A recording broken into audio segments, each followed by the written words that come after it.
Bismillahirrahmanirrahim. Assalamualaikum warahmatullahi wabarakatuh. Innal hamdalillah nahmaduhu wa nasta'inuhu wa nastaghfiruh wa na'udzu billahi min shururi anfusina wa sayyiati a'malina. May yahdihillahu fala mudilla lahu wa may yudlil fala hadiyalah.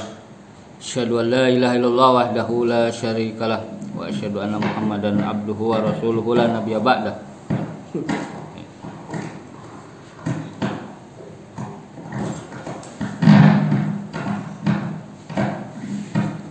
Amma ba'd. Alhamdulillah pada pagi hari ini seperti biasa kita membahas bagian dari kitab Al-Minhaj Sahih Muslim. Tadi sudah disampaikan oleh Ustaz Ihsan terkait bahwa tema yang akan kita bahas Nabi Ibrahim seperti dituturkan oleh Rasulullah SAW. Tema itu saya terinspirasi oleh satu bab di dalam Sahih Muslim di kitab Al-Minhaj ini ya. Ada satu bab di Sahih Muslim ini namanya, kalau kitabnya namanya Kitab Fadhail ya. Di Kitab Fadhail ini di bawahnya banyak bab, yaitu terkait dengan keutamaan-keutamaan beberapa nabi sahabat Rasulullah SAW juga. Dan di antara bab yang ada di bawah Kitab Fadhail itu adalah bab di sini disebutkan min fadhail Ibrahim al-Khalil alaihissalam, bab dari beberapa keutamaan-keutamaan Nabi Ibrahim al-Khalil. Al-Khalil ini menak itu Khalil ya. Iya. Benar ya, Bu ya, menak itu kan Khalil kan namanya ya. Yakut Khalil ya. Al-Khalil ini artinya kekasih ya. Tapi kalau berbicara tentang Al-Khalil pakai alif lam ya, itu merujuk kepada satu nama Nabi Ibrahim saja. Itu dalam. Jadi kalau disebut Al-Khalil berarti ya itu artinya Nabi Ibrahim. Nah, apa arti Al-Khalil ini? Kekasih Allah ya. Itu ada dalam Al-Qur'an. Allah telah menjadikan Nabi Ibrahim sebagai kekasih Allah. Kenapa tema ini kita bahas ya? Karena ini relevan sekali dengan kita sekarang berada di bulan Dzulhijjah ya. Nah, bahkan kita berada di 10 hari pertama bulan Dzulhijjah. 10 hari pertama bulan Dzulhijjah itu Bu, itu memiliki keutamaan, bahkan sebagian ulama menyamakannya dengan 10 terakhir bulan Ramadan. Nah ini jarang kita ketahui ya. Kenapa? 1 Dzulhijjah sampai 10 Dzulhijjah ini adalah dianjurkan untuk banyak melakukan amal soleh ya. Nanti puncaknya ada 2 amal soleh yang ada di bulan Dzulhijjah ini, yaitu penyembelihan hewan kurban dan melakukan manasik haji. Dan bahwa bulan Dzulhijjah ini ada 2 ibadah yang paling utama, yaitu al-udhiyah, menyembelih hewan kurban, dan manasik haji. Itu adalah warisan dari ibadah yang dilakukan oleh Nabi Ibrahim itu. Jadi ingat bulan Dzulhijjah, maka sebenarnya ada sosok Nabi yang sangat relevan kaitannya dengan bulan Dzulhijjah, yaitu Nabi Ibrahim alaihi salam. Nah di bab ini, yaitu babu min fadhail Ibrahim al-Khalil alaihi salam ya. Bab dari keutamaan-keutamaan Ibrahim al-Khalil, sang kekasih Allah alaihi salam. Itu ada banyak hadis ya. Tapi saya akan sebutkan ya di sini 2 hadis yang bisa mewakili beberapa hal yang menarik dari kisah fakta Nabi Ibrahim ini, seperti yang dituturkan sampaikan Nabi Muhammad SAW dari Sahih Muslim ya, karena di hadis lain juga ada. Tapi saya lebih fokus karena pembahasan kita tuh Sahih Muslim ya, yaitu hadis yang diriwayatkan oleh Imam Muslim yang dijelaskan oleh Syekh Al-Imam An-Nawawi ya, dalam bukunya Al-Minhaj, seperti yang buku kita kaji selama ini ya, di bab hadis ini. Pertama, ada satu hadis ya di bab disebutnya hadisul bab, hadis yang paling utama di sini nih. Ini Rasulullah ingin menyimpulkan sosok Ibrahim dengan satu kalimat yang singkat dan padat. Nah ini apa? Jadi begini. Anas bin Malik, kita singkat aja ya, dari sahabat Anas bin Malik. Anas bin Malik ini sudah sering sampaikan khadimul Rasulullah, asisten Rasulullah selama 10 tahun. Sejak umur kurang lebih 10 tahun Anas bin Malik sudah bersama Rasulullah. Ini ada sejarahnya sebenarnya. Jadi Anas bin Malik ini kan Al-Ansori, Al-Khazraji, orang Ansor Madinah ya, dari suku Khazraj. Kan suku yang paling terkenal di Madinah itu ada Aus dan Khazraj, dia dari Khazraj. Jadi kata ibunya, orang-orang Madinah yang sudah masuk Islam ini sangat menantikan kedatangan Rasulullah ketika hijrah. Nah, ketika itu semua elemen masyarakat, orang tua, ibu-ibu ya, orang dewasa, anak-anak juga diajarkan untuk menantikan agar mereka bisa menyambut Rasulullah. Mereka diajarkan untuk menantikan kedatangan Rasulullah, untuk istiaq, rasa rindu untuk bertemu Rasulullah, diajarkan seperti itu. Nah, ketika Rasulullah datang, semua elemen masyarakat Madinah atau Yasrib ketika itu langsung menyambut Rasulullah, termasuk anak-anak kecil. Nah, anak-anak kecil ini mereka menyiapkan hadiah untuk Rasulullah. Nah, ketika ibunya bersama Anas bin Malik ini ya menyambut Rasulullah, juga Anas bin Malik ketika itu 10 tahun menyambut Rasulullah nih. Anak-anak yang lain ngasih hadiah ke Rasulullah, tapi ibunya Anas bin Malik tidak memberikan hadiah. Akhirnya dia mengatakan begini, ya Rasulullah, kalau anak-anak lain ngasih hadiah, bagaimana kalau saya hadiahkan anak ini untuk engkau gitu. Jadi dihadiahkan itu. Jadi Anas bin Malik jadinya hadiah ke Rasulullah, maka kemudian diangkatlah jadi orang yang dekat dengan Rasulullah, menjadi khadim, asisten Rasulullah selama 10 tahun. Dan orang yang paling dekat termasuk Anas bin Malik ini, kalau kita lihat ya dalam ilmu hadis, itu termasuk 3 besar yang banyak meriwayatkan hadis. Makanya kalau kita lihat hadis-hadis itu banyak dari Anas bin Malik. Yang pertama yang paling banyak tuh yaitu sudah barang itu Abu Hurairah ya.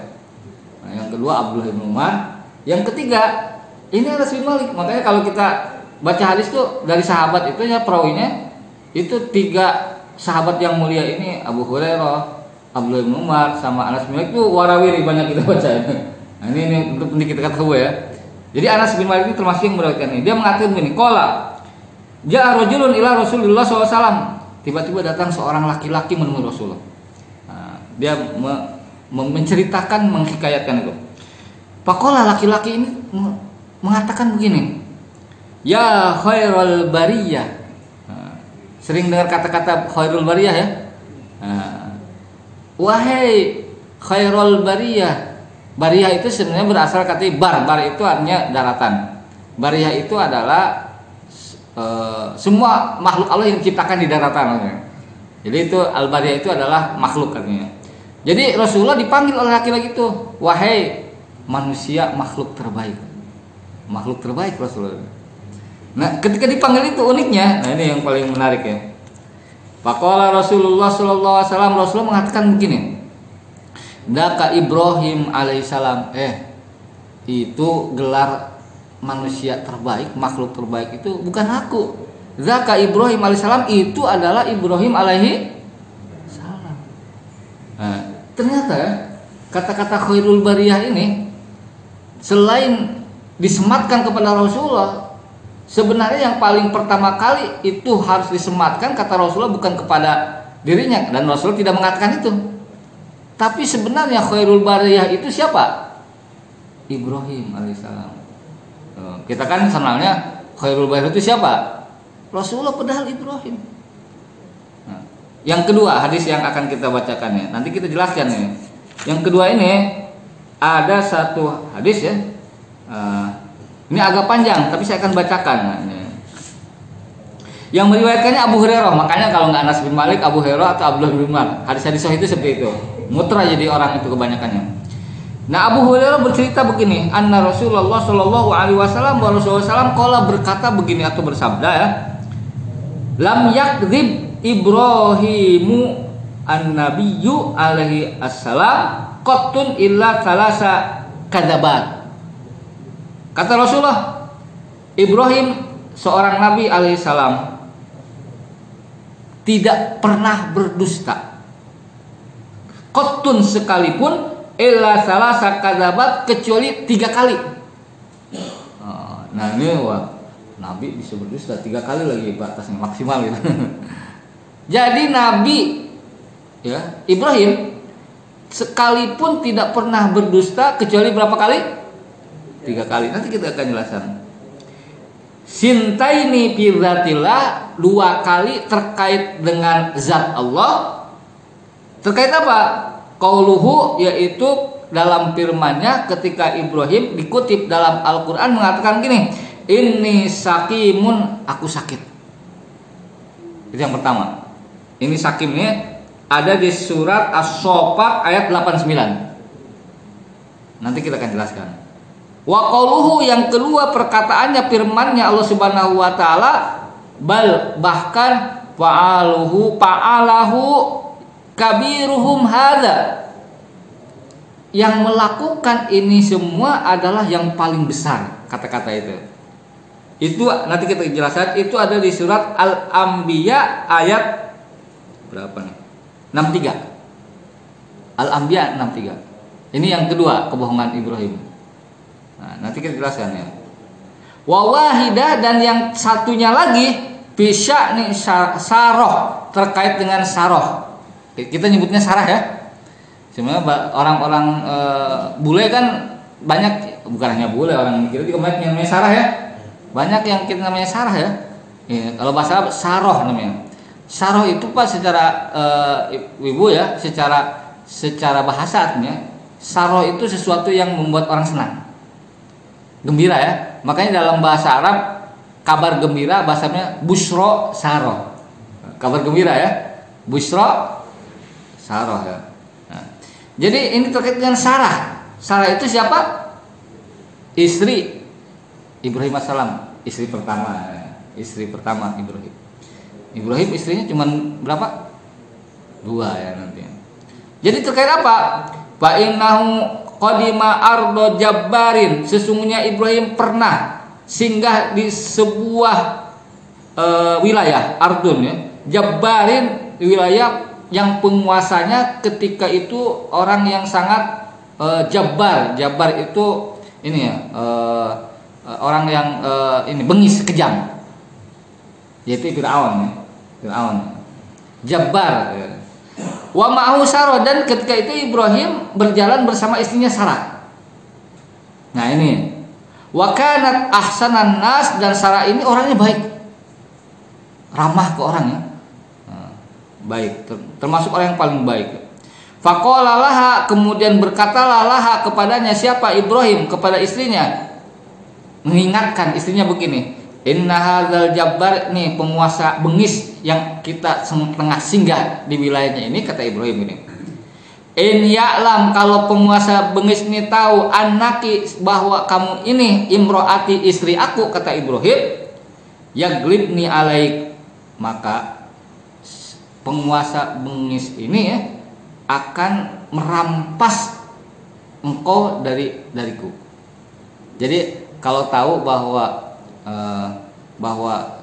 engkau adalah istriku, kata Ibrahim ke Sarah ya, nanti ya penguasa itu akan ngambil istrinya Ibrahim, diingetin. Karena Sarah ini di beberapa ini ya catatan sejarah ya, ini katanya istri Ibrahim yang punya wajah yang rupawan, cantik ya, Sarah ini. Dan penguasa wilayah itu Mesir ketika itu, Fir'aun, dia adalah Fir'aun yang sangat menyukai perempuan, sangat menyukai perempuan. Jadi kalau ada perempuan cantik langsung dilaporkan. Bahkan katanya dia ini si Fir'aun ini ya, yang ketika itu menguasai wilayah Mesir ya, di zamannya Ibrahim loh, dia memasang banyak bala tentaranya untuk mengawasi kalau ada perempuan cantik dilaporkan. Kalau ada perempuan cantik dilaporkan. Kalau yang jelek biarin aja. Kalau yang jelek biarin aja. Nah ada yang begitu. Kemudian apa? Fa'in, kata Ibrahim begini, Fa'in sa'alaki fa'akhbirni, nanti kalau ternyata kamu diambil tuh oleh petugas penguasa bengis itu ya, kemudian bertanya kepada kamu, fa'akhbirihi, kasih tahu tuh si penguasa bengis itu, annaki ukhti, bahwa kamu ini adalah ukhti, saudari perempuanku. Jadi si penguasa bengis ini yaitu Fir'aun, jadi dia bukan sekadar suka pada perempuan ya, perempuan yang cantik, tapi dia ada tambahannya, perempuan cantik istri orang dia suka. Perempuan cantik istri orang. Jadi dia punya keanehan seperti itu. Nah, jadi nanti katanya kalau ditanya siapa kamu, jawab aja kamu adalah saudari laki-laki aku, bukan suami gitu. Nah, itu kata Ibrahim gitu. Annaki ukhti. Tapi Ibrahim mengatakan, ngasih tahu nih ke Sarah ini, fa innaki ukhti fil Islam, dan kamu ini kan memang saudara aku dalam Islam. Nah, ini satu dalil. Nah, ada yang bertanya kemarin ke saya diskusi, sebenarnya agamanya Ibrahim, Musa, Isa itu apa? Nah, Islam. Salah satu dalil bahwa agamanya Ibrahim itu Islam, hadis ini. Karena di hadis ini dikatakan, fa innaki ukhti fil Islam, kamu ini Sarah adalah saudariku dalam Islam. Fa inni la a'lam fil ardi, karena apa alasan engkau ini adalah saudariku di Islam? Fa ini sesungguhnya aku la a'lam, tidak mengetahui fil ardi, di muka bumi ini, musliman, seorang muslim, goiri wa goirok, kecuali diriku dan kamu. Jadi ketika itu Ibrahim kan pergi ke Mesir ini ya, salah satunya karena dakwahnya di daerah kelahiran tidak diterima kan. Nah, setelah berbagai banyak peristiwa ya, kita tahu Ibrahim itu akhirnya dibakar kan, hidup-hidup, kemudian selamat, kemudian Ibrahim meninggalkan kampung halamannya ya. Jadi kata Ibrahim begini, setahu saya yang muslim ini saya dan kamu gitu ya, cuma 2 orang ya. Nah ini kata Rasulullah. Falamma dakhala ardahu, nah ini udah diwanti-wanti seperti itu, maka ketika dakhala Ibrahim ini masuk ardahu, wilayahnya si penguasa bengis ini, ro'ahu badu ahlil jabbar, maka sebagian penduduk yang ada di negeri penguasa bengis ini melihat istrinya Ibrahim, melihat. Atahu faqala lahu, nah, maka kemudian mendatanginya ya, sebagian penduduk di situ, faqala lahu, dan salah satunya mengatakan, laqad qadima ardoka imro'atan, telah singgah, telah tiba ardoka. Jadi atahu faqala lahu, maka datanglah ya. Beberapa petugas dari penguasa bengis ini mendatangi si penguasa bengis itu, Fir'aun itu ya. Faqala lahu, dan mengatakan begini, ngasih info ini. Laqad qadima ardoka imro'ah. Ini ada datang di wilayahmu seorang perempuan. Kalau bahasa singkatnya gini, komandan, ada barang baru kan gitu kan. Ada barang baru. Telah datang wilayahmu seorang perempuan. La yang bagilah, tidak pantas bagi perempuan tersebut, antakuna, kecuali illalaka, kecuali untuk kamu jatahnya. Dilaporkan, jadi ada ininya, ada intelnya gitu.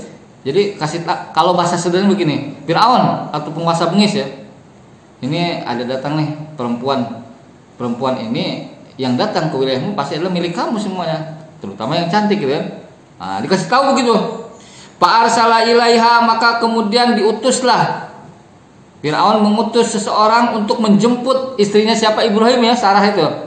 Kemudian apa? Fa'utiya biha, kemudian didatangkanlah Sarah ini.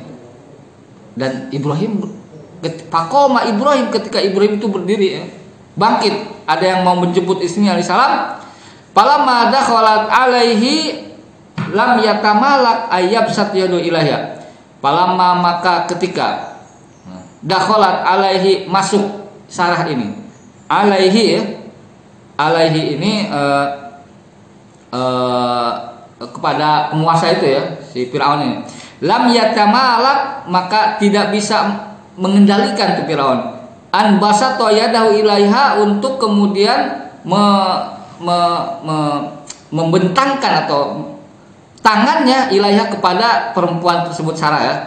Fakubidot yadahu qabdatan syadidan.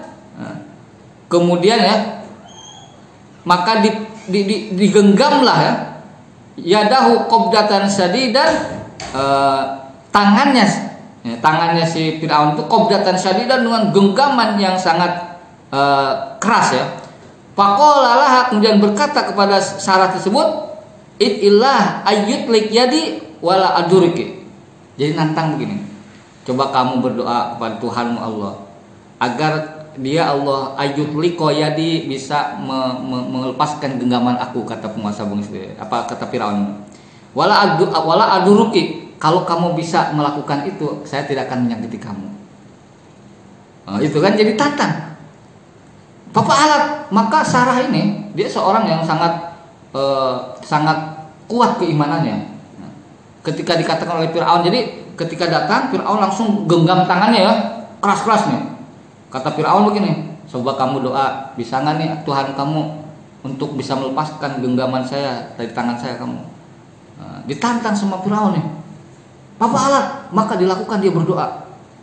Fa'ada ya, enggak jelas nih. Fa'ada ya. Maka kemudian dia mengulang hal itu ya. Mengulang hal tersebut, yaitu mengulang untuk agar coba kamu bisa nggak berdoa ya, kepada Allah untuk bisa melepaskan ini genggaman saya, kata Firaun. Fakubidat asad daminal qabda ula, maka semakin dikencangkanlah genggaman tangannya itu, asad lebih kencang lagi minal qabdatil ula, dari genggaman yang pertama dari. Faqala laha misludalik, dan Firaun ini mengatakan hal tersebut misludalik seperti tadi, doa ke Tuhanmu, coba bisa nggak lepaskan tuh. Jadi Firaun ini maksa ya, mau menodai ya istrinya Ibrahim, Sarah gitu. Fa'ada, dan dia ngulang lagi. Fakubidat asadu minal qabdatin ula, kemudian digenggamlah asadi minal qabdatin ula, dari genggaman yang dua sebelumnya. Jadi 3 kali dia. Tek dulu. Faqala idillah ayyutliko yadi, doa kepada Allah agar bisa melepaskan tanganku. Bisa enggak?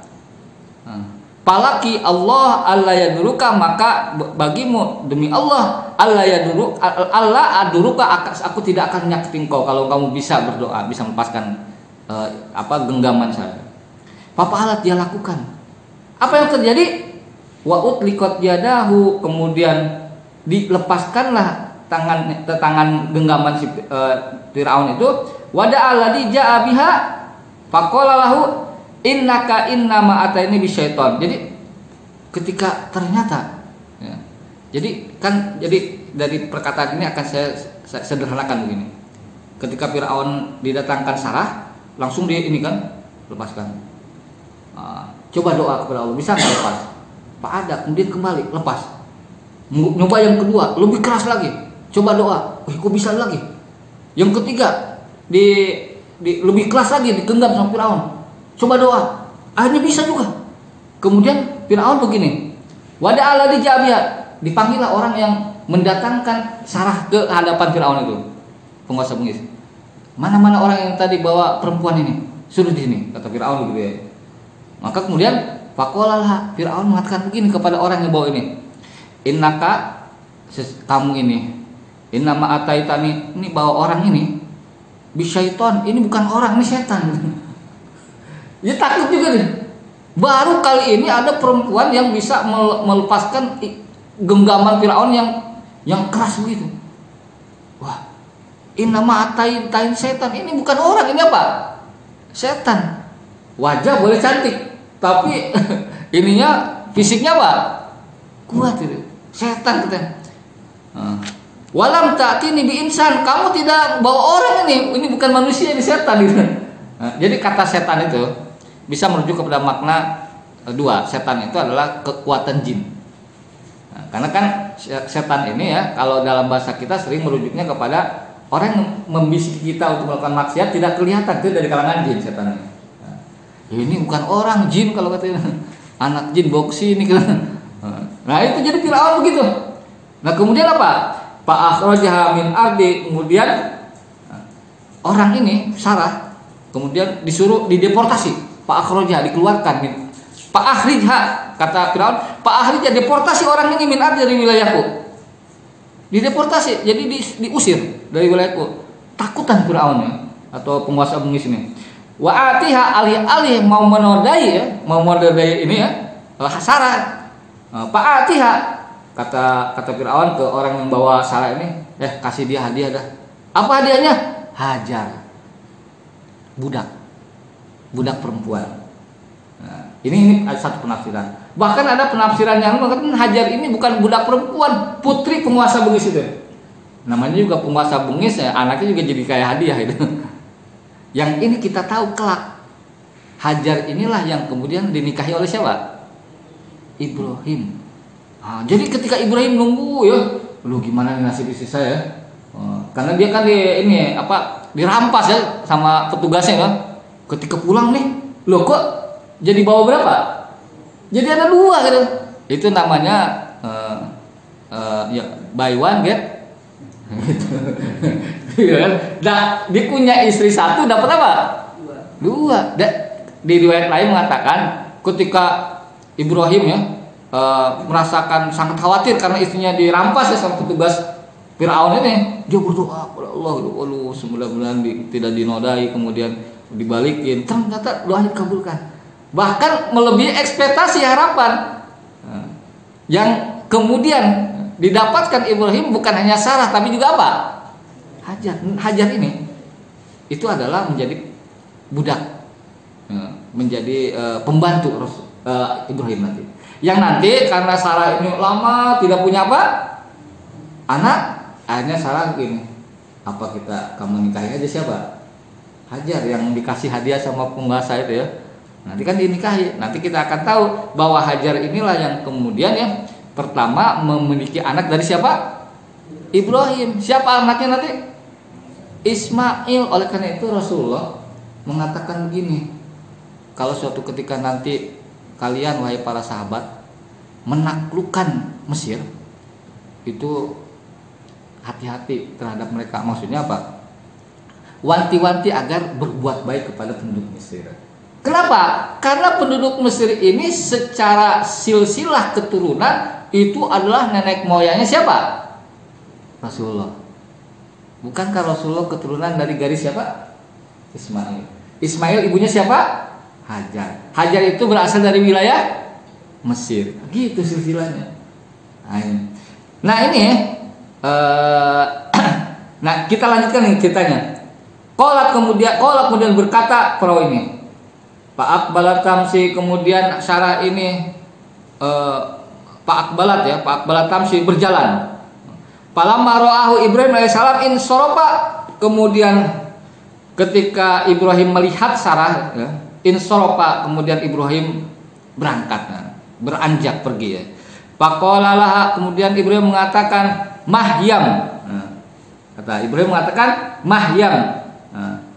Mahyam itu apa? Ini memang bukan bahasa Arab tapi ini unik. Ini mahyam itu nggak ada di bahasa Arab manapun. Ini bahasa mungkin bahasanya yang kemudian memang orang Arab sendiri ya tidak tahu apa bahasa asli. Tapi di sini ditafsirkan oleh Imam An-Nawawi, mahyam itu apa? Jadi itu satu ungkapan untuk menanyakan begini, masyanuka wa ma khabaruka. Masyanuka, bagaimana keadaan dan kondisimu. Nah, jadi ketika lihat, wah ini Sarah balik nih, ditanya gimana kondisi dan kabarmu ya. Seperti itu ya.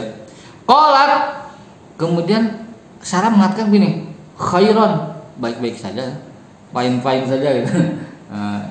Tidak kurang sesuatu apapun kalau bahasa kita.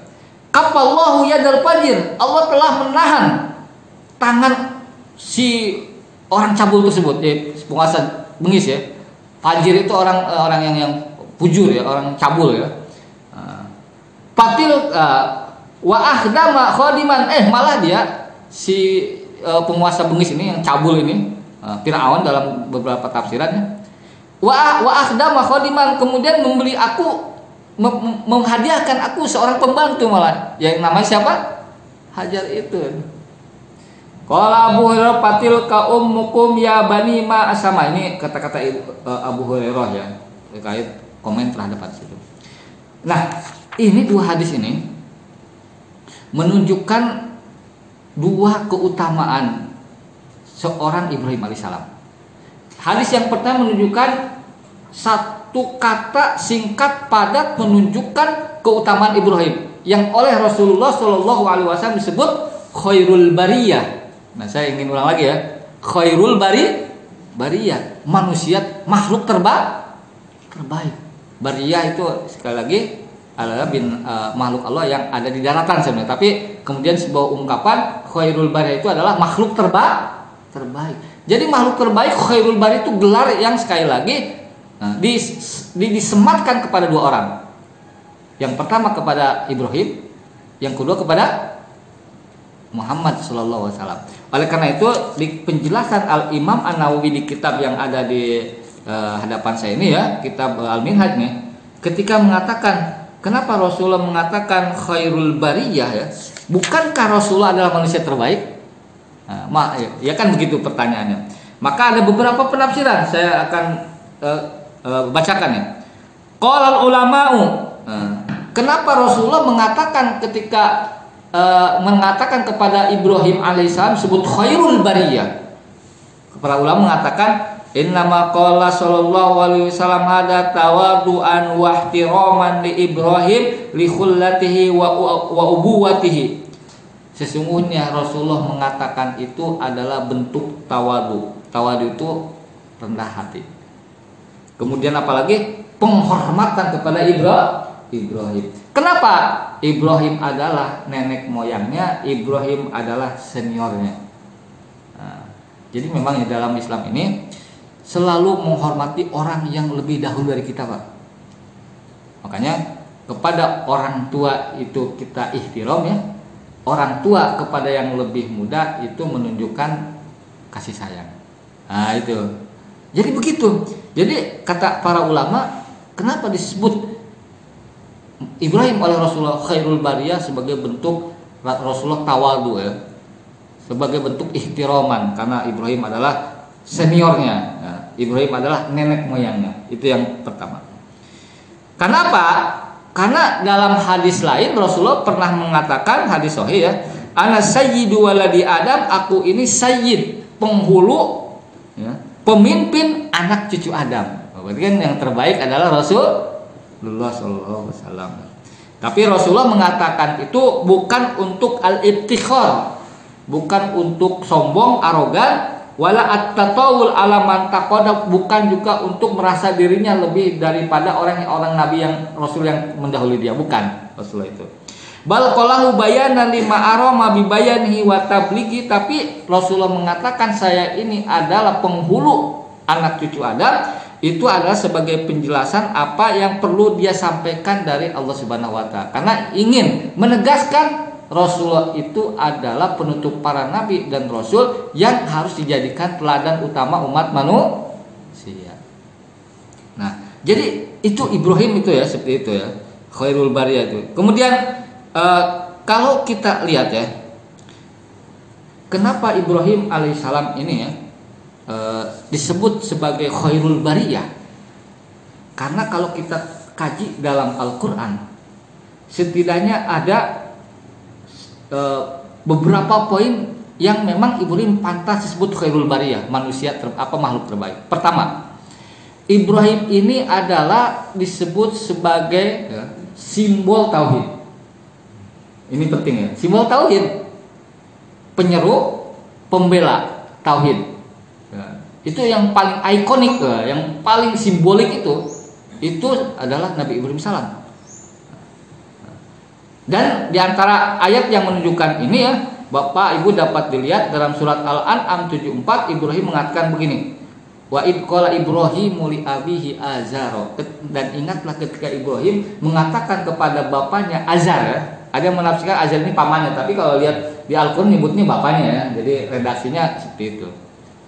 Atatakhidu asnaman alihah, apakah kamu wahai bapakku mengambil patung-patung itu sebagai Tuhan-Tuhan? Ibrahim mengatakan ini, inni aroka wa qaumaka fi dhalalim mubin. Aku melihat kamu, menurut saya kamu dan kaum kamu dalam kesesatan ya. Simpel tauhid ya. Yang kedua, Ibrahim ini adalah alaihissalam ya. Itu adalah simbol sosok teladan selain Rasulullah. Bahwa dapat lihat ya, memang para nabi dan rasul semua adalah teladan ya. Tapi di Al-Quran yang secara eksplisit, nah saya menyebutnya secara eksplisit ya, secara terang-terangan ya, yang menyebutkan bahwa disebut sebagai uswah, sebagai teladan ya, di Al-Quran seterang-terangan nih. Sekali lagi, semua para nabi dan rasul itu teladan, petunjuk ya. Tetapi di dalam Al-Quran yang secara terang-terangan disebut namanya, harus dijadikan sebagai uswah hasanah, harus dijadikan teladan yang baik, itu hanya dua, yaitu Nabi Muhammad dan Ibrahim alaihissalam. Nah, dapat Bapak Ibu lihat misalkan di beberapa surat ini ya, saya tidak hafal surat ini ya. Pertama ya, Al-Ahzab ayat 21 itu terkait Rasulullah sendiri ya. Kita tahu, laqad kana lakum fi Rasulillah uswatun hasanah.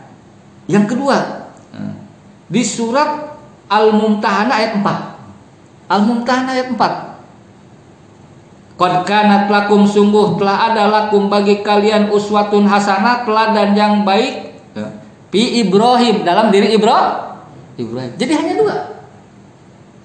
Maka ini berarti kan segaris dengan apa yang dikatakan Rasulullah dalam hadis ini ya. Jadi memang disebut khairul bariyah, makhluk terbaik, karena memang di dalam Al-Quran pun disebutkan secara eksplisit ya, secara terang-benderang Ibrahim adalah sebagai uswah hasanah selain Nabi Muhammad SAW. Nah, kenapa Ibrahim ini disebut tak layak dijadikan sebagai saksiyah an-namudajiyah? Kalau bahasa Arabnya, kalau bahasa Inggrisnya the role model ya, model yang luar biasa ya, atau teladan yang luar biasa. Ini karena terkumpul beberapa karakter yang luar biasa, dapat dilihat di antaranya di surat An-Nahl ayat 120 sampai 121. Nah, apa surat An-Nahl 120 itu? Allah berfirman, Inna Ibrahim kana ummah. Ibrahim itu umat. Umat itu apa? Umat itu kalau kita merujuk kepada kamus, artinya adalah seseorang yang terkumpul di dalam dirinya adalah banyak kebaikan. Jadi orangnya ini adalah terkumpul darinya karakter-karakter yang luar biasa, pribadi yang sangat luar biasa pada diri Ibrahim. Kemudian jelaskan, Inna Ibrahim kana ummah. Apa yang disebut ummah itu karena apa? Yang pertama, qanitalillah, tunduk patuh kepada Allah. Itu sebut. Kemudian apa? Hanifah, selalu tunduk kepada kebaikan. Walam yakum minal musyrikin, tentu dia termasuk orang-orang yang tidak menyekutukan Allah ya. Kemudian yang ketiga disebut ummah ini adalah syakiron li anhumi, seorang yang sangat bersyukur. Jadi kenapa Ibrahim itu adalah seorang kepribadian namudajiyah yang luar biasa ya? Karena dia itu sehingga Al-Quran menyebutnya ummah, dan ummah itu adalah terhimpun dalam dirinya banyak kebaikan. Ibrahim ini apa yang terhimpun itu utamanya adalah, pertama adalah dia adalah seorang yang tunduk patuh kepada Allah Subhanahu wa taala. Yang kedua adalah seorang yang hanif, selalu cenderung untuk melakukan kebaikan. Yang ketiga adalah seorang yang selalu bersyukur. Minimal kalau kita ingin meniru Ibrahim ini, selalu taat kepada Allah. Orang yang selalu kecenderungan kita ingin selalu berbuat baik ya. Yang ketiga, bersyukur.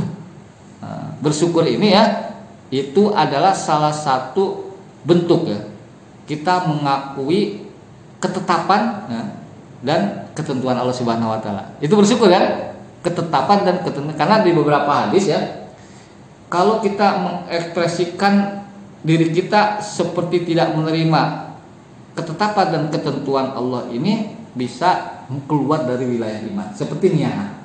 Niyah itu apa? Meraung-raung, meratapi secara berlebihan ketika orang-orang yang kita cintai meninggal. Nah, itu tidak boleh kan? Tidak boleh. Bersedih boleh. Bersedih boleh. Meneteskan air mata, menangis ketika mungkin anak kita, istri kita atau kerabat kita meninggal dunia, itu boleh menangis. Yang nggak boleh itu mengekspresikan sedihnya itu berlebihan sampai guling-guling gitu kan. Sampai cabik-cabik, kemudian sampai apa lagi? Robek-robek baju ya. Istrinya meninggal, suaminya sedih, guling-guling, seminggu kemudian dia nikah lagi misalkan. Kenapa Bu? Berarti bohong lah gitu sedihnya. Berarti bohong. Nah jadi Ibrahim ini hebat ya. Ketiga ya. Ibrahim ini ya bukan hanya seorang yang memiliki kepribadian. Kalau tadi kan bersyukur, selalu cenderung kepada kebaikan, tunduk patuh ya. Tapi Ibrahim juga salah satu poin yang paling menarik ya di dalam Al-Qur'an ini adalah seorang pendidik yang luar biasa. Seorang ayah yang luar biasa. Terutama apa?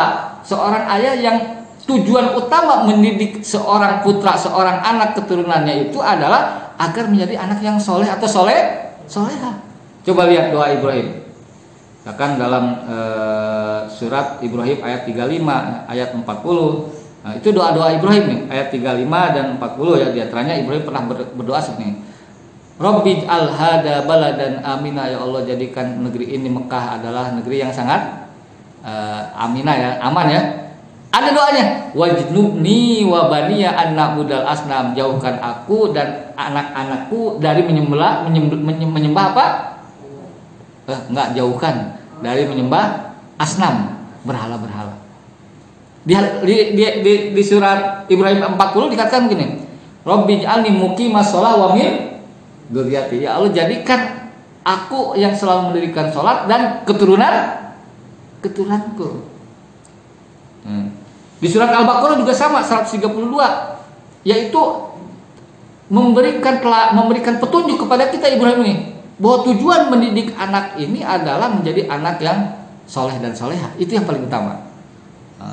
Jadi ketika anak itu menjadi soleh dan soleha, itu adalah anak yang dalam pandangan Al-Quran, dalam pandangan cara mendidik yang dicontohkan Ibrahim itu adalah cita-cita tertinggi ya dari pendidikan anak. Jadi pendidikan karakter soleh-soleha itu. Ya, itu penting. Apalah artinya anak kemudian sukses secara finansial, tapi dalam tanda kutip brengsek ini. Seperti malin apa? Gundang. Malin gundang itu kan? Pedagang, saudagar kan? Kemudian lihat ini walaupun fiksi tapi kan pesan moralnya kuat ya. Dia mungkin secara finansial sukses, tapi karakter terutama berbakti kepada kedua orang tua, alih-alih berbakti mengakui orang tua pun tidak mau. Nah ini kegagalan dalam mendidik anak. Dan yang terakhir, Ibrahim ini ya kaitannya dengan bulan Dzulhijjah ini itu mewariskan dua ibadah utama, yang dua ibadah utama ini ya itu adalah menjadi bagian dari syariat Islam. Apa itu? Yang pertama adalah haji, yang kedua udhiyah, menyembelih hewan kurban. Itu dua ibadah utama. Pertama haji. Haji ini Ibrahim adalah sosok penting. Sosok penting dalam pelaksanaan ibadah haji dan tempat-tempat masya'aril haji, tempat-tempat suci pelaksanaan ibadah haji. Jadi Ibrahim dalam sejarahnya dulu ketika menikah dengan Hajar atas anjuran istri yang pertama siapa? Sarah, karena tidak punya anak, tiba-tiba kemudian Hajar kemudian punya anak yang kemudian melahirkan namanya Ismail. Kemudian timbullah rasa apa? Cemburu dari seorang Sarah. Wajar kan? Mentang-mentang saya nggak bisa punya anak ya. Kayaknya Ibrahim lebih sayang sama siapa? Hajar. Padahal itu kan bonus saya ketika bertemu siapa? Firaun. Maka Ibrahim ingin ribut nih. Maka kemudian diperintahkanlah oleh Allah kepada Ibrahim, tolong bawa yang namanya Hajar ini bersama anaknya yang masih bayi Ismail kemana? Ke sebuah daerah. Nah ini ada di surat Al-Baqarah ya, di dalam Al-Qur'an ya. Surat Ibrahim ayat 37. Dikatakan gini, Rabbana inni askantu biwadin. Rabbana inni askantu min dzurriyyati biwadin ghairi dzar'in 'inda baitikal muharram. Ya Allah, aku tempatkan dari keturunan ini di satu wilayah lembah, tidak ada tumbuhan, gersang, yaitu namanya apa? Mekah. Bu, bagi yang pernah haji atau umroh ya, yang Mekah itu kan gini ya, Mekah ini ada di dataran rendah, makanya beberapa kali dalam sejarah Mekah itu banjir, kemudian merusak Ka'bahnya direnovasi, ada karena kenapa? Banjir ya. Untung gubernurnya bukan Anies Baswedan gitu. Nah jadi ketika banjir itu ada segala macam. Jadi Mekah ini dulu adalah daerah namanya dataran rendah. Biwadin itu adalah lembah ya. Tidak ada orang, tidak ada tumbuhan, gersang, wilayah yang tidak menarik sama sekali. Tapi Allah perintahkan ditinggalkan di situ. Kan ingat ketika itu Hajar bersama Ismail kemudian mencari air ya. Tapi ketika itu Ibrahim ketika ninggalin di dalam kitab ini juga ada, kalau mau lihat tentang itu ya, kitab Al-Mubarakpuri ini ya, Sirah Nabawiyah itu ya, Ar-Rahiqul Maktum ada di situ. Ketika Ibrahim tega kamu ninggalin saya sama anaknya. Ibrahim tega, akhirnya kata Hajar, apakah ini perintah Allah? Baru dia nengok kan, ini perintah Allah ya, kalau gitu mah gampang ini. Nah di situ kan gersang tuh, nggak ada tumbuhan, bolak-balik kemudian akhirnya jam-jam itu. Nah, itu sejarahnya ya.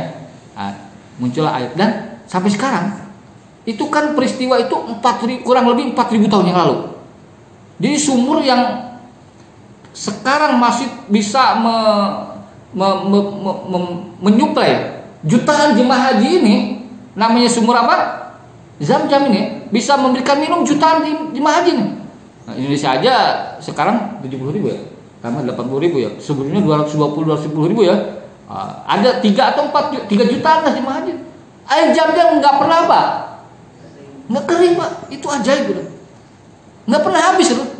Nah, jadi nggak ada misalkan Arab Saudi ini sementara air Zam-Zam stop dulu, mau dibor dulu biar apa lebih dalam kan. Kalau kita air habis apa? Nah, panggil tukang apa? Nggak ada. Ini hebat. Nah, hebat nih aja. Nah, jadi Ibrahim, nah ketika itu daerah yang sangat apa? Sepi segala macam. Tapi apa yang terjadi? Yang terjadi kemudian Ibrahim ya, bersama Ismail dalam surat Al-Baqarah ya 108 ada wa id yarfau Ibrahimu al-qawaidu wa Ismail Rabbana, dan ingatlah ketika Ibrahim dan Ismail meninggikan apa? Tonggak-tonggak Baitul Haram Ka'bah. Jadi tinggikan. Itu kemudian menjadi pusat apa? Peribadatan yang namanya ibadah haji. Padahal tidak pernah terbayangkan 4.000 tahun yang lalu tempat yang sepi, tidak ada tumbuhan, gersang ya, tidak menarik sama sekali. Tapi kemudian sampai sekarang, itu tempat 4.000 tahun yang lalu nih, sampai sekarang adalah tempat yang paling ramai ketika ibadah haji. Berapa juta kalau tidak ada Covid itu bisa menampung berapa juta kalau ibadah haji itu? 3, bahkan mungkin bisa sampai 4 juta, 3 juta lah minimal. 3 juta orang berkumpul di sana, tidak pernah ada dalam sejarah umat manusia bisa berkumpul di sana secara sukarela, bahkan harus ngantri Bu ya? Ngantri. 3 juta, bayangkan. 3 juta orang berkumpul di Mekah ini tanpa perlu. Saudi ada nggak pernah lihat promosi haji tahun ini diskon ada? Nggak ada, nggak pernah ada. Itu uniknya.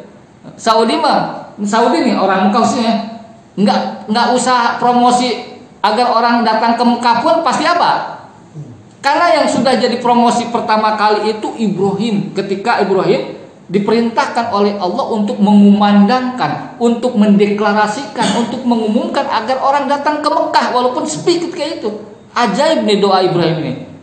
Ada satu, jadi dalam surat Al-Hajj ya, dalam surat Al-Hajj ini bahwa ayat 27 sampai 28. Allah berfirman begini, wa adding binnas bil haji ya'tuka rijalan wa ala kulli dhamirin ya'tina min kulli fajjin amik. Wahai Ibrahim, umumkan, deklarasikan, kumandangkan di antara orang-orang untuk bil haji, melakukan ibadah haji. Haji itu kan ziarah artinya.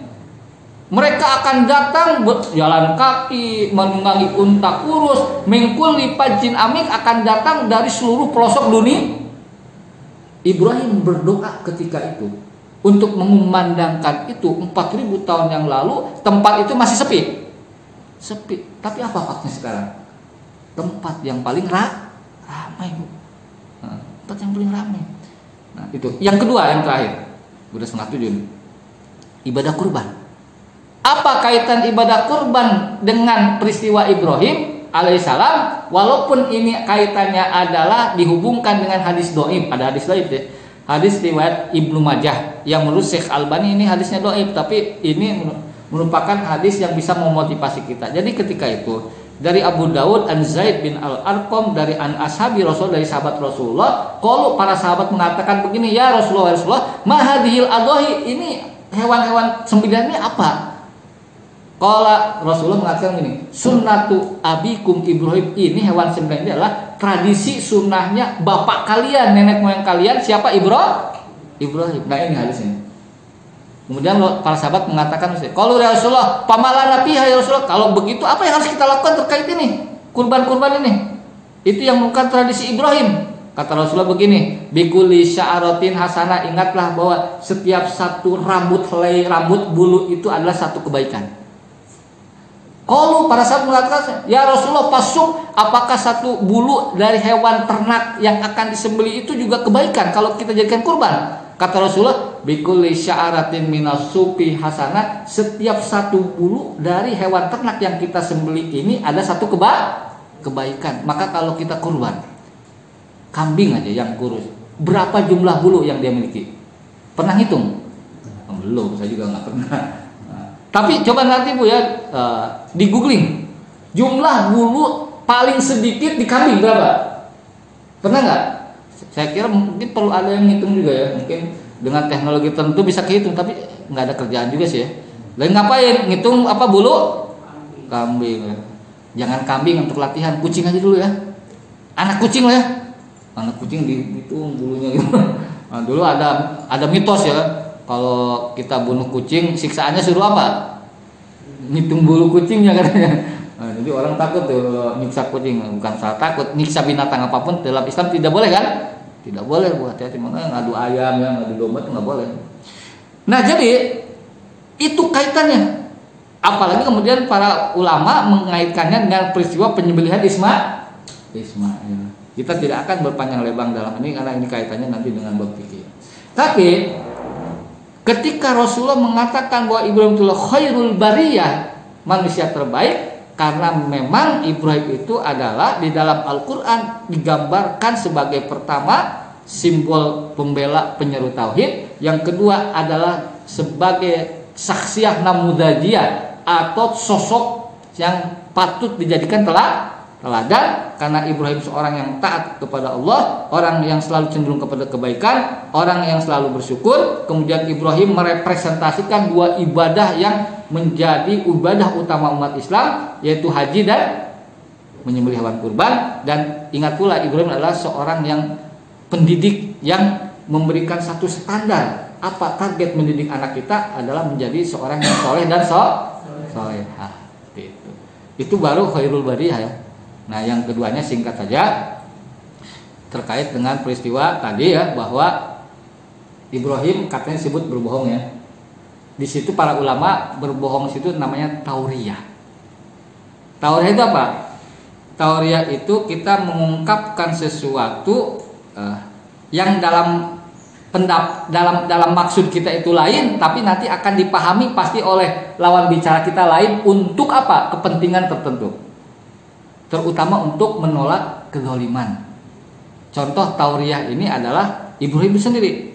Jadi nanti kalau ditanya siapa kamu, bilang saudara perempuan saya ya. Nah itu maksudnya jangan menyebut istri tapi saudari. Maksudnya apa? Ingin agar terhindar dari makar Firaun ketika itu, karena Firaunnya suka istri orang yang cantik. Jadi kalau dia sudah bersuami nih diambil kan. Nah, tapi tetap abis ini diambil juga sih akhirnya. Nah, sudah begitu diambil juga ya kan. Yang kedua, ketika Ibrahim mengatakan ini sakim, aku ini sakit. Ini adalah maksudnya. Jadi ketika itu kaumnya mengatakan, wahai Ibrahim, ayo kita pergi untuk melakukan ritual mengkultus, menyembah apa berhala. Kita diajak kan. Kata Ibrahim, ini sakim, aku apa? Sakit. Oh, kalau sakit nggak usah lah, nanti malah dia menyebarkan apa? Virus kan. Oh, maksudnya hatinya sakit melihat kelakuan kaumnya. Nah, itu namanya tauriah. Para ulama mengatakan boleh nggak kita mengatakan sesuatu agar sebenarnya kita agar lawan bicara kita menangkap lain, maksud kita lain untuk menghindari sesuatu yang berbahaya. Contohnya begini. Ada orang bersembunyi di tempat kita, dikejar-kejar oleh orang tersebut untuk dibunuh misalnya, bersembunyi di rumah kita. Ketika datang ke rumah kita, papa saya sembunyi, kenapa? Ada yang menjaga kita mau bunuh saya. Nah, bapaknya ketika itu ya lagi duduk, ya udah sembunyi nggak apa-apa. Datanglah, pak lihat nggak orang ini saya lagi kejar dia. Dia tahu, wah ini ada yang mau bunuh. Orang ini yang ditanya nih, yang menyembunyikan orang itu sudah, dia lagi duduk. Selagi saya duduk saya nggak lihat dia gitu. Karena ketika dia lihat dia ketika apa? Berdiri, itu nama tauriah. Jadi pintar-pintar kita sebenarnya. Tauriah. Tapi para ulama mengatakan, diingatkan, tauriah seperti berbohong sebenarnya, tapi enggak, ada penafsiran lainnya. Itu tidak boleh dilakukan kalau itu maksudnya justru untuk tujuan kebatilan, nggak boleh. Kan tadi kan untuk agar dia tidak terbunuh, itu ada masalahnya Bu ya. Tapi untuk tujuan kebatilan atau bahkan tujuannya justru kita melalaikan kewajiban, itu nggak boleh. Contohnya sering ini terjadi ketika kita nggak masuk kantor, ya kantor, ditelepon sama bosnya, kemana nih? Kenapa nggak masuk? Ada keperluan keluarga. Keperluan keluarga apa? Ternyata lagi healing. Keperluan keluarga juga kan lagi piknik keperluan keluarga itu. Nah itu dengan cara begitu, tapi melalaikan kewajiban dia masuk kantor ya, itu tidak boleh kalau yang itu. Tidak boleh ya. Jadi tauriah, jadi kita melakukan siasat lah ya, siasat untuk agar kita terhindar terhadap sesuatu, tidak boleh dilakukan untuk tujuan kebatilan. Boleh dilakukan justru untuk menolak kedoliman ya, untuk menolak kemadaratan, itu boleh lakukan. Nah itu catatan singkatnya. Jadi itulah beberapa hal yang dituturkan oleh Rasulullah SAW khususnya dalam Sahih Muslim tentang sosok Nabi Ibrahim alaihi salam. Dan ternyata Ibrahim ini terakhir adalah selain Nabi Muhammad yang paling disebut oleh kita dalam apa? Salat. Betul ya? Dalam salat. Allahumma sholli ala sayyidina Muhammad wa ala ali sayyidina, boleh kalau di salat sebelum tidak mengatakan tidak boleh. Wa ala ali Muhammad kama sholaita ala Ibrahim wa ala ali Ibrahim dan Muhammad ini sallallahu alaihi wasallam wa alaihi salam, ini dua sosok yang selalu kita sebut dalam salat kita. Nah, ini ternyata karena Ibrahim adalah bapak monoteis, bapak tauhid ya. Nah, 3 agama besar, Islam, Kristen, Yahudi, itu merujuk kepada siapa? Nabi Ibrahim. Disebut juga Abul Anbiya ya. Abul Anbiya itu the father of prophet, apa? Nah, bapaknya para nabi itu namanya Ibrahim ya. Ibrahim itu kalau di urutan nabi itu ada urutan berapa Bu? Hitung dulu ya. Adam, Idris, Nuh, Hud, Soleh, berarti 6 ya. Betul, 6 gitu. Itu pembahasan yang dapat kita sampaikan pada kajian pagi hari ini ya. Mudah-mudahan ada manfaatnya bagi kita semua ya. Selamat Hari Raya Idul Adha nanti ya. Ini sebelum kita lebaran. Tapi kalau sebelum tutup mungkin di antara ibu-ibu atau bapak ada yang mau didiskusikan, dipersilakan. Jazakallah Ilyas. Silakan Bapak Ibu, ada yang ditanyakan? Ya Bu, silakan. Silakan Bu. Waalaikumsalam warahmatullahi.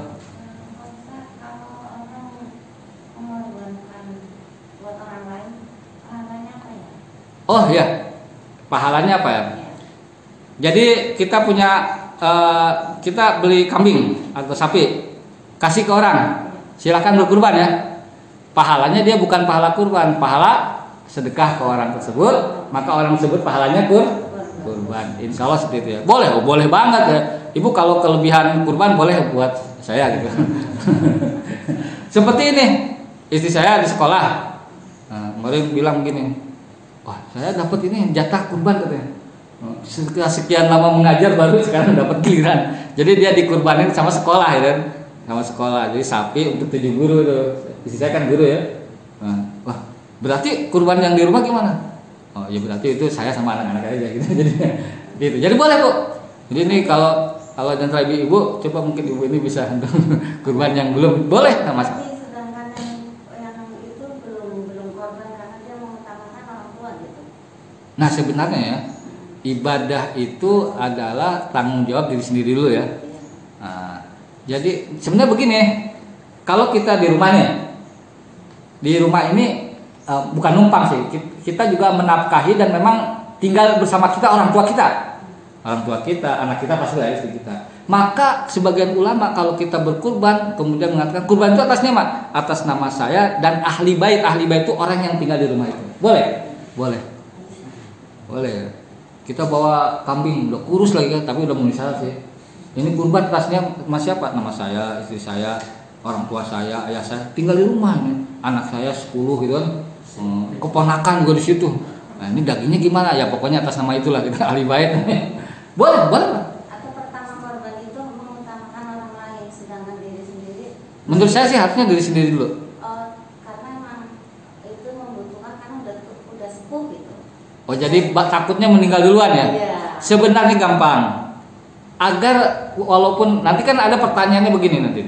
Bolehkah orang yang sudah meninggal dunia kemudian dia bukan dikorbankan apa ya? Kurban atas nama orang yang meninggal dunia. Itu perbedaan pendapat para ulama tuh ya, boleh atau tidak. Tapi mereka sepakat kalau orang tua tersebut memberikan wasiat, nanti kalau ada kelebihan rezeki tolong kurbankan atas nama saya. Sepakat semua boleh.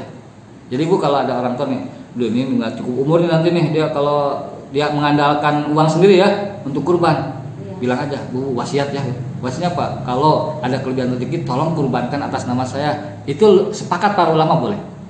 Jadi jangan khawatir Bu. Kalau ibu belum nih, saya dulu tahun depan ibu ya. Tapi wasiat dulu sekarang nih. Takut tahun depan sudah nggak Pak? Innalillahi gitu. Udah nggak ada. Nah makanya saya sering mengatakan di beberapa pengajian begini, Bapak Ibu coba dari sekarang tulis wasiat itu yang banyak ya, biar tidak masuk ke dalam perbedaan pendapat para ulama diterima atau tidak ya.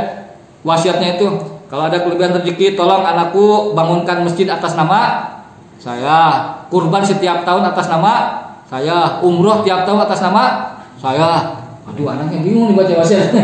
Kan kalau ada kemampuan. Wah, meninggal dunia ibu bapaknya. Wah, dapat warisan. Alih-alih dapat warisan dapat apa? Wasiat.